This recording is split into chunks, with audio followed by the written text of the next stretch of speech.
এমন অবস্থা হয়ে গেছে বাংলাদেশের আনাচে কানাচে অনেকেই দেখা যায়। এক ডিবির অফিস গিয়েছিলাম আমি, আর অনেক জায়গায় ঘুরেছি আমি। আমার বয়সটা কম হতে পারে, আলহামদুলিল্লাহ। যখন আওয়ামী লীগ ছিল তখন থেকেই আমি কিন্তু অনেক জায়গায় আমি রাষ্ট্রদ্রোহী মামলা খেয়েছি। এক সময় আমি রাষ্ট্রদ্রোহী মামলা খেয়েছি। আমি শুধুমাত্র আল্লামা মামুনুল হক সাহেব দামাত বারাকাতুহু আলিয়া শাইখুল হাদিস ওনার পক্ষে আমি দু একটা কথা বলার কারণে আমার এগুলো কাগজ আছে। আলহামদুলিল্লাহ, সরকার পতন হওয়ার পর থেকে নিয়ে আমার যে মামলা ছিল সেই মামলা আলহামদুলিল্লাহ উঠে গেছে। আমি মুখ ভরে বলতে পারি, আগে আমি লজ্জায় বলতে পারতাম না। তবে কথা হলো, সত্য কথা ছাড়ি নাই, ইনশাআল্লাহ ছাড়বো না কিয়ামত পর্যন্ত।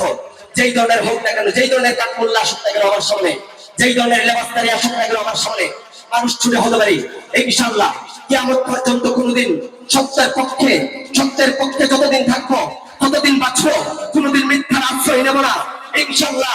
মাদ্রাসা করেছি, মাদ্রাসা দিয়েছি, যতদিন পর্যন্ত সেই মাদ্রাসার উপর অটল থাকতে পারবো ততক্ষণ পর্যন্ত আমি বলবো আমি সফলকামী ইনশাআল্লাহ।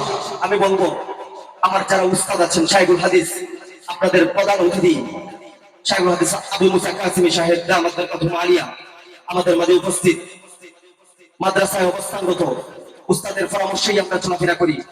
আমাদের তানবীর হুজুর, আমাদের অন্যান্য আলেম ওলামা যারা আছেন, আমাদের উস্তাদ, তাদের পরামর্শেই আমাদের এই মাদ্রাসার কার্যক্রম।